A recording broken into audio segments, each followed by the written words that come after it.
Hi everybody, Maribeth Quinn here. I am a mixed media collage artist, and have you ever had this happen? You think everything is completely adhered and smoothed out, and you get this big bubble. You get this big bubble line in your paper.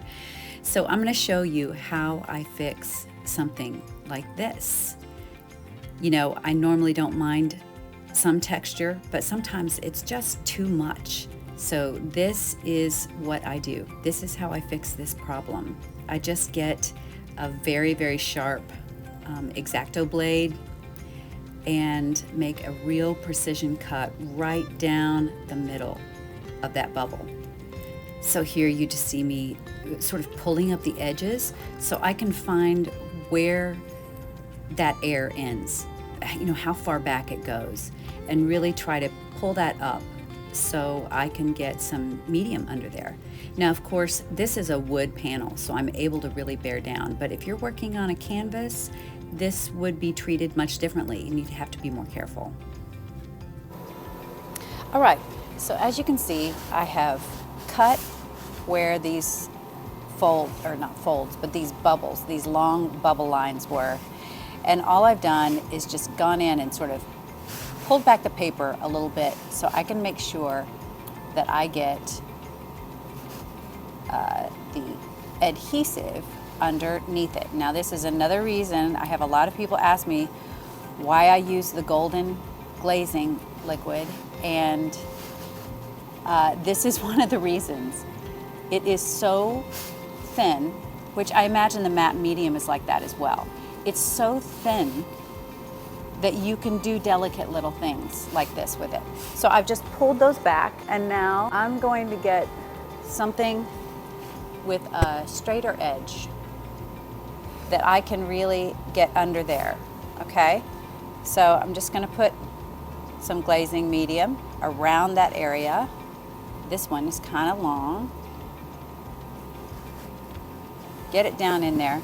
And now I'm just gonna really get it underneath that paper on both sides.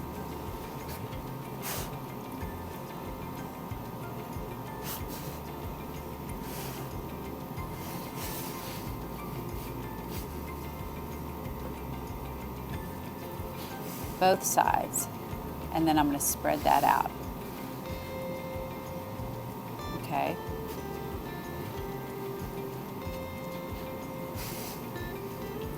Now, I can tell I didn't get any under here. I wonder if that wasn't cut well enough.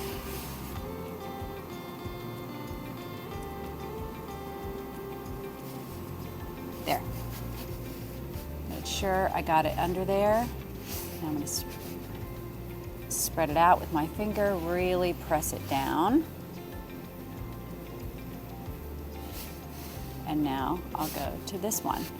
Now, with the kind of work that I do, I might not have even worried about those bubbles because I like the texture. But I understand that sometimes they just get too big, even if you like the texture, or there are people that do work that finding a bubble like that really sort of ruins the whole piece or the vibe of the piece for them. So this is really important to know how to do. So now I'm going to really spread these out.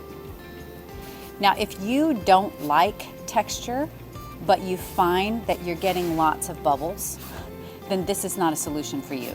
You can't go putting out these fires constantly. You'll spend all your time doing this. This is just a fix that you want to spend time on now and then when it's extreme.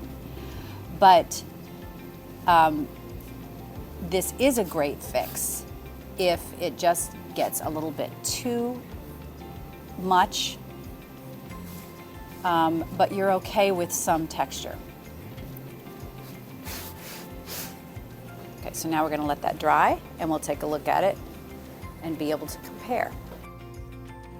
Now, as you can see, the bubbles are gone. There's still a little bubble right there that I didn't cut into, so it remains. These lines that are still here, and there's one too, these lines that are still here are just, well, one of those lines is the cut line that I made, but the other ones are texture that's underneath this piece of paper. But as you can see, it took those big bubbles away. So I hope this little fix was helpful to you. Of course, it all depends on the size of your project, what your substrate is, what kind of paper you're using. But when you get problems like these really fixed, you can just get back to happy creating. And if you would like to learn more about collage techniques and painting with paper like I do, then I really encourage you to sign up for my Introduction to Collage class. It's a really fun class. I have the sign-up info in the description, as well as a free collage kit, which is just introductory information about the whole subject of collage. And if you really love to learn from collage artists, come join the Collage Makers Summit. Early bird pricing is only $67. You get 14 instructors, 14 lessons, and if you want to get on the wait list to hear about that when it goes on sale, then follow that link in the description. And as always, I so appreciate you spending your time with me. It's always an honor and a pleasure.